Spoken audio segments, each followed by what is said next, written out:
The whole world was watching live from Geneva. A very important meeting was being shown on TV everywhere. The room was full of world leaders. Some were calm, others looked worried. The air felt heavy. Everyone knew they would talk about Africa, help, and power. But no one expected what would happen next. US President Donald Trump leaned forward with that famous smirk. He picked up his microphone and said, "Africa is always asking for help. But what do they ever bring to the table?" People gasped, cold. Silence fell over the room like a heavy curtain. The hosts stumbled over their words. Cameras zoomed in. A few important people looked down, clearly upset. Some whispered quietly. In the back row sat Captain Ibrahim Traoré, president of Burkina Faso. He wore his green army uniform. His face showed nothing. He didn't move, didn't even blink. But his fingers slowly made a fist. The insult wasn't just to Burkina Faso. It was to every African child, every mother, every voice that had been silenced by powerful people. Then slowly, Traoré stood up. Not a sound.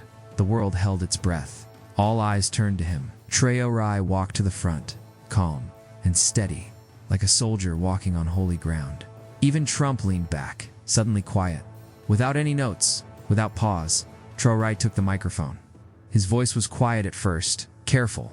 "Africa is not a beggar continent," he began.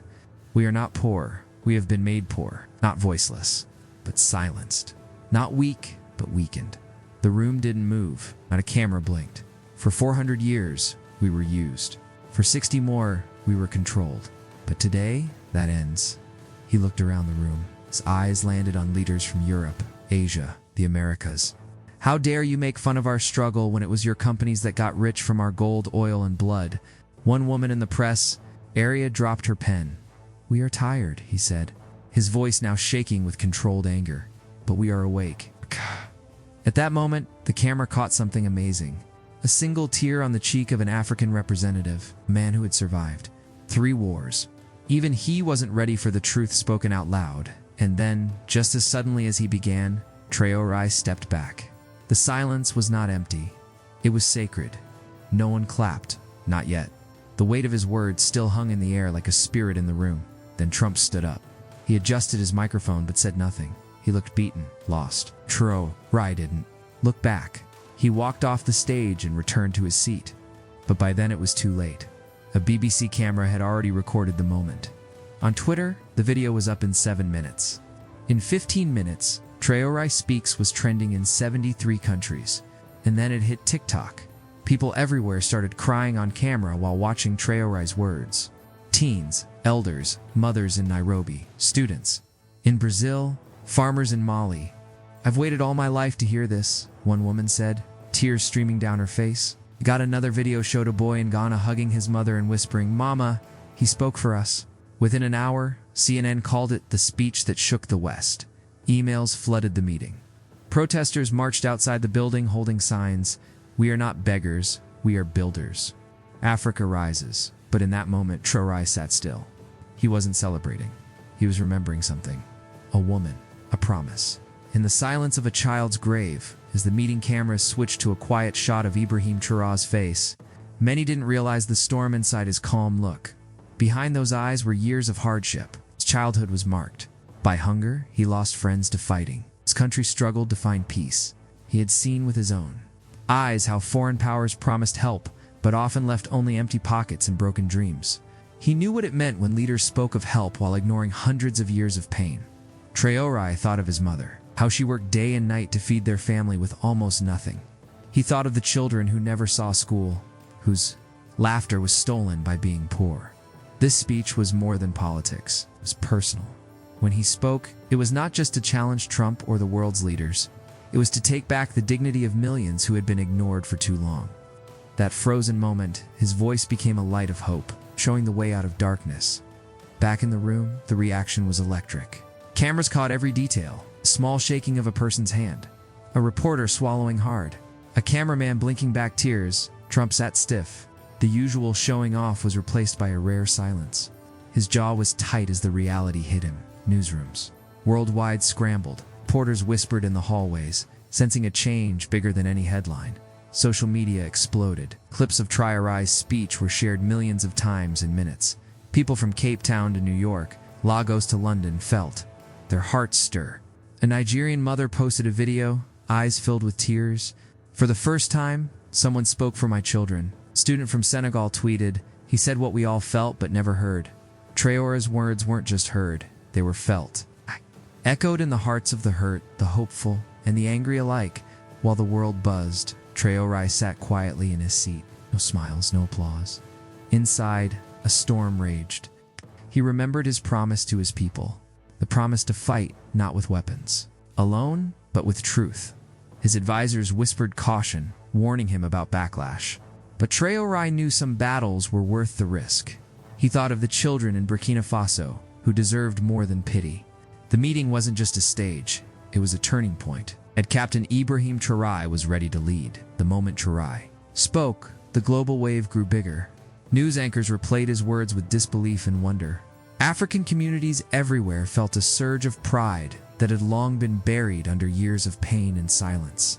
But not everyone welcomed his courage. Some world leaders whispered behind closed doors. Social media was divided too. Some celebrated. Others criticized, yet the energy was unstoppable. In cities from Dar es Salaam to Johannesburg, protests started. People held signs saying Africa will rise and no more silence. The chant echoed through the streets. We are not beggars. Traoré became a symbol, not just of fighting back, but of hope. He reminded millions that Africa's true power lay in its people, its culture, and its rich history, not in foreign aid. Meanwhile, inside the meeting, Trump's silence grew heavier. Avoided eye contact as though Traoré's words had broken through. His usual armor? The meeting had become more than a gathering. It was a battleground of truth versus lies. And Captain Traoré stood at the front lines that evening. After the camera stopped rolling, Traoré sat alone in his hotel room. The tiredness was real, but so was the fire inside him. Suddenly his phone buzzed. It was a message from a young school teacher back home in Burkina Faso. Her words were simple but powerful. Thank you, Captain, for giving us a voice when we felt invisible. Tears filled his eyes. He thought about the teacher's small village where children walked miles just to learn. He thought of his promise to fight not for himself, but for every child denied a chance. The message was a reminder that this fight was personal. Every word spoken on that stage had the power to change lives. With new strength, Traoré typed back, "We rise together. This is just the beginning." And deep inside, he knew the real battle was still ahead. The following days brought intense pressure. Global powers sent messengers quietly demanding explanations, and media outlets debated endlessly, some calling Traoré a hero, others branding him reckless. But in the quiet halls of power, whispers turned into threats. Traoré's security team warned him to be careful. The old partnerships were fragile and fearful of change. Still, Traoré refused to back down. He met with his closest advisors and said firmly, "Africa has waited long enough. If we don't speak up, no one will." His words inspired loyalty and courage within his circle. Outside the meeting hall, protesters gathered every day, their voices growing louder. The world had changed, and Captain Ibrahim Traoré was leading the way. That night, long after the cameras turned off, Ibrahim Traoré sat alone in his room. The city lights of Geneva flickered through the window, but his mind was far away. Back home in Burkina Faso, he thought about the faces of children he had met last year. Kids who dreamed of a better life, but lacked clean water, food, or school books. He thought of mothers who worked tirelessly, yet still feared for their future. A quiet sadness weighed on him. The meeting was not just politics, it was about their lives, their hopes. Suddenly his phone buzzed again. It was a video from a young man in a remote village speaking softly. "Thank you for saying what we cannot say." Traoré's heart tightened. He realized this was more than a speech. It was a promise. A promise to those who had been ignored for too long. Tomorrow the meeting would continue. The world was watching. But deep inside he knew the real battle was just beginning. The next morning, the meeting resumed amid intense watching.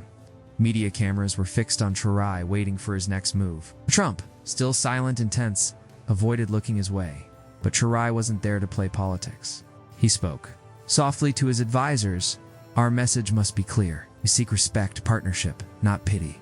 Throughout the day, global leaders whispered behind closed doors. Some admired his courage. Others feared the change he represented. Back home, social media buzzed like wildfire.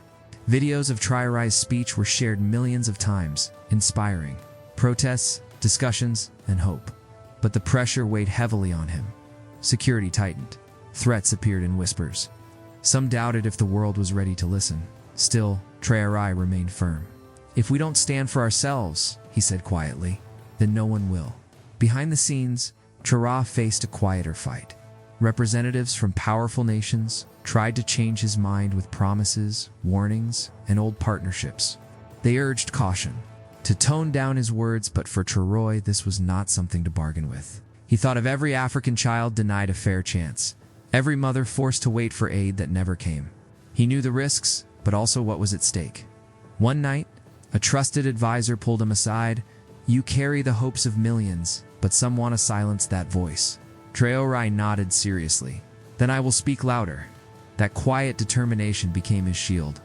Outside, the world was watching, waiting. Captain Ibrahim Traoré was ready to lead Africa's voice to a new dawn. As news outlets scrambled to analyze Traoré's speech, an unexpected wave began to grow. Ordinary people across continents connected with his message. A teacher in Kenya posted a video explaining how she shared the speech with her students. A father in Brazil said he watched it with tears, seeing his own struggles in Traoré's words. But more than hope, there was anger too. The anger of generations denied justice, stolen resources, and broken promises. World leaders who once ignored Africa now felt the heat.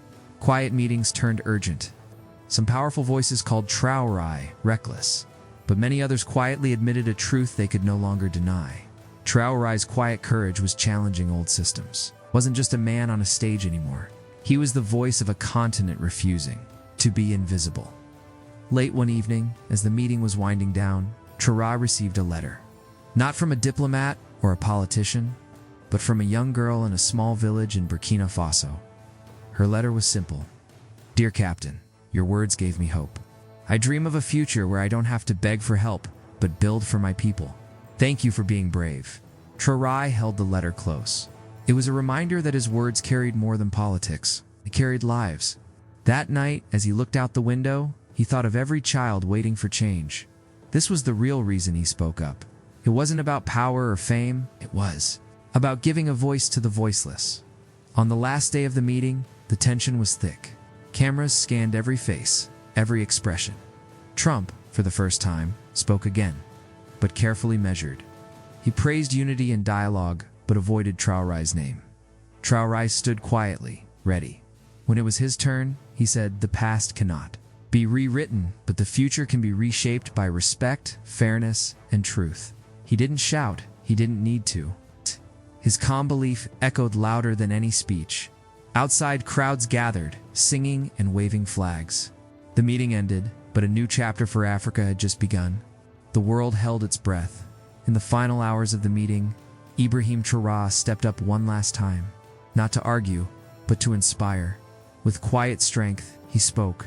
Africa's story is not one of weakness, but of strength. It's not one of begging, but of building. Paused, looking around the room filled with powerful faces.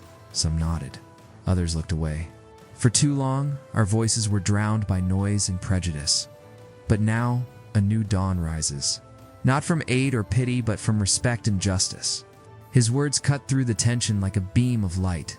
The applause was slow, then swelling, a standing ovation from many representatives, a recognition long overdue.